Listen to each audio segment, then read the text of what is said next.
90,000 देशवासियों ने अपनी जानें गंवाई है। इसके लिए मैं सरकार का अभिनंदन करता हूं। आज तक कोरोना की बीमारी की वजह से, लेकिन आप पर विश्वास रखकर उन्होंने उफ तक नहीं की।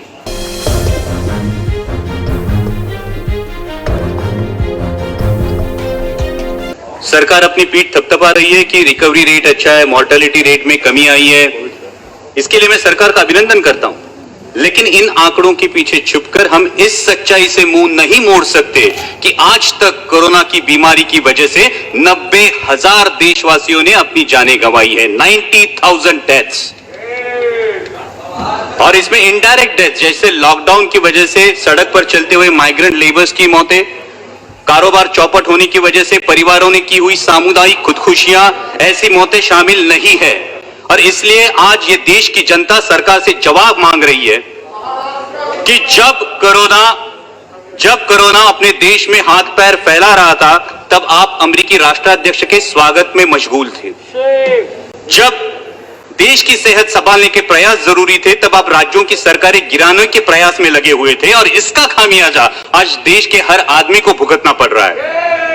अगर दूरदृष्टि दिखाते हुए आपने उसी वक्त हर इंटरनेशनल ट्रैवलर का आरटीपीसीआर टेस्ट कराया होता, तो आज ये नौबत नहीं आती। और फिर आपने सरप्राइज इवेंट की तरह लॉकडाउन देश पर थोप दिया। लॉकडाउन लगाते वक्त ये नहीं सोचा कि इसे फेज आउट मैनर में भी लॉकडाउन किया जा सकता है। ये नहीं सोचा कि मार्च के महीने में कोरोना का स्प्रेड सिर्फ शहरी इलाकों में था, ग्रामीण इलाकों में नहीं। और नहीं आपने लोगों को तैयारी करने का अवसर दिया, थोप दिया देशव्यापी लॉकडाउन।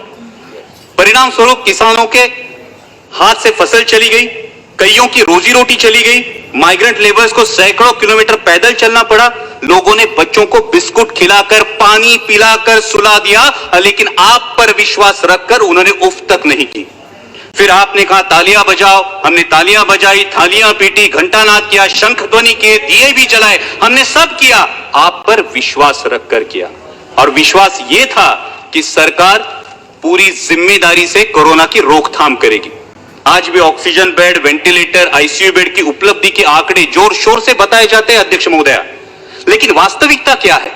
आज देश के आम आदमी को हॉस्पिटल में बेड पाने के लिए, ऑक्सीजन बेड, वेंटिलेटर उपलब्ध कराने के लिए दर दर की ठोकरें खानी पड़ती है। कई अभागी देशवासी ऐसे हैं कि जिन्हें रास्ते पर दम तोड़ना पड़ा है। क्या देश ने आप पर विश्वास जताया था, उसका यही फल आपने देश को दिया है? आज 9 महीने बाद भी सर्वशक्तिशाली सरकार देशवासियों के दिलों से इस दहशत को उखाड़ फेंक नहीं पाई, जिनकी उनके दिल में इनसिक्योरिटी है, अपनी जान को लेकर, अपनी सेहत को लेकर, अपने काम को लेकर, अपने भविष्य को लेकर। तो क्या यह हमारी विफलता नहीं है?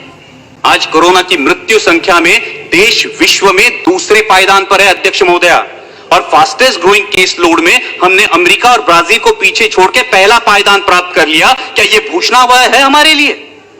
मैं सदन के माध्यम से अध्यक्ष महोदया स्वास्थ्य मंत्री जी से पूछना चाहता हूं कि क्या देश कम्युनिटी ट्रांसमिशन की फेज में है या नहीं?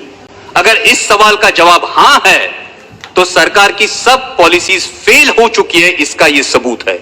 और अगर इस सवाल का जवाब ना है, तो फिर प्रतिदिन 1 लाख के करीब केसेस कैसे पाए जाते हैं? अध्यक्ष महोदया, हमें यह सोचना चाहिए कि क्या हमें पॉलिसीज में बदलाव की आवश्यकता है। अब तक हम individual case identification, contact tracing और क्वारंटाइन के बजाय अब हम जियोग्राफिकल स्प्रेड ट्रैकिंग और उस एरिया में पर्याप्त आरोग्य सुविधा डिप्लॉय करने के बारे में क्या हमें सोचना चाहिए? आज कोरोना से जो युवा उभरे हैं, वो प्लाज्मा डोनेट करने के लिए रेडी है, लेकिन मैं स्वास्थ्य मंत्री जी से अनुरोध करूंगा कि आईसीएमआर का अब तक प्लाज्मा डोनेशन के लिए, प्लाज्मा थेरेपी के लिए क्लियर डायरेक्टिव्स नहीं है। वही बात सलाइवरी टेस्टिंग की है, और वही बात औषधों के दरों की है। आज फैबीफ्लू ले लीजिए, आज रेमडेसिविर ले लीजिए, आम आदमी की जेब के पहुंच से ये दवाइयां आज भी बाहर है, इस पे विचार होना चाहिए। दुर्भाग्य की बात तो यह है अध्यक्ष महोदया कि जिन पर हमने कोविड वॉरियर्स करके फूल बरसाए, उनमें से कितने मेडिकल प्रोफेशनल्स की कोरोना से मृत्यु हुई, इसकी भी जानकारी हमारे पास नहीं है। यह दुर्भाग्य की बात है।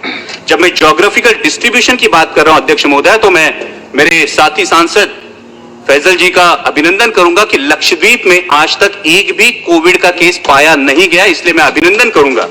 लेकिन उसी के साथ जब हम ज्योग्राफिकल डिस्ट्रीब्यूशन की बात करते हैं, तो कोविड से सबसे बाधित राज्य मेरा राज्य है महाराष्ट्र। आज महाराष्ट्र में 22% केसेस है और 37% डेथ्स है। अध्यक्ष महोदय, मैंने अभी शुरू किया है, अभी मैं करेक्टिव मेजर्स पे आ रहा हूं। अध्यक्ष महोदय 2 मिनट दीजिए, सिर्फ 5 मिनट, सिर्फ 2 मिनट दीजिए।